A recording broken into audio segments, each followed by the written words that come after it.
G'day everyone, Matt from Panda Explores again.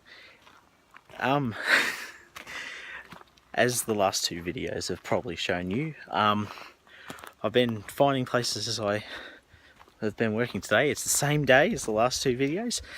And I'm still in Lethbridge, which is where the last video, the primary school came from. So I'm standing on the platform here at the moment. This is the railway line between Ballarat and Geelong, sorry, I should say.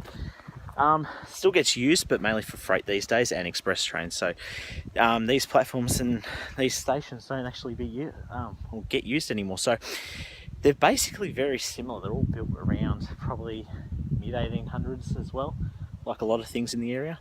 So we'll see what's around still, and we'll go from there. So this is actually one of the only stations I've actually seen that isn't currently being lived in.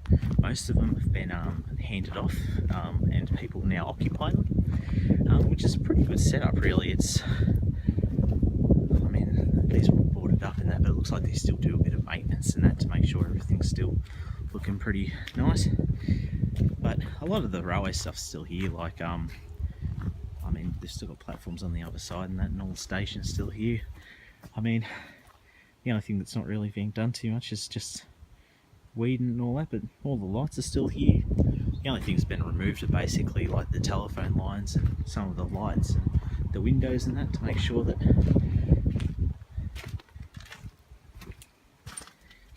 not sure where this goes. Looks like it's the backyard to this. So this might have been the actual headmaster's house. Yeah, there's the church across the road for Lethbridge. So this would have been the backyard. Not sure what that would have been. It might have been toilets, even. Not too sure. Might have been even a waiting room, like most of these places. Jeez, look at this old light. It's pretty neat. This baby. So this would have been the actual entrance to the train station back in the day.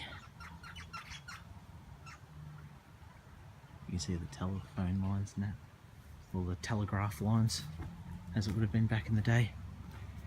They're so impressive, these buildings, especially these older ones along the line to Ballarat, just because there's so much gold coming out of there at the time, and they needed big stations. There's the original doors to the building. There's the lights and that. I've always loved these kind of buildings. I'm such a nerd when it comes to like knowing what they're for and what it was all about and that. I know, love it. I just find it really cool, especially when you're out somewhere like this and they're not really touched up. I mean, it'd be awesome if we could actually get in there, but I mean, beggars can't be choosers, right? So what these would have been, this would have been maybe this would have been like the booking office and station master's office. Now you can still see the little attachments where the signs would have once connected on. So looks like a lot of stuff's been removed over time as well.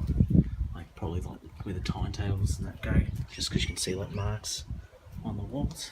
And this probably would have been the signal box. You see quite a lot of these around.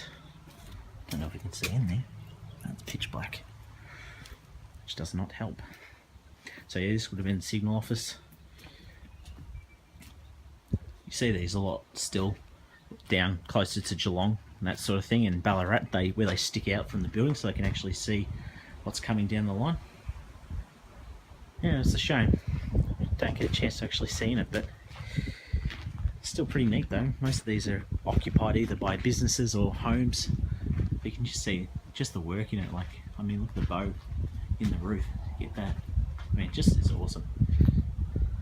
I mean, they build pretty impressive stations these days, but there's something about the charm of these sort of smaller town ones that are awesome.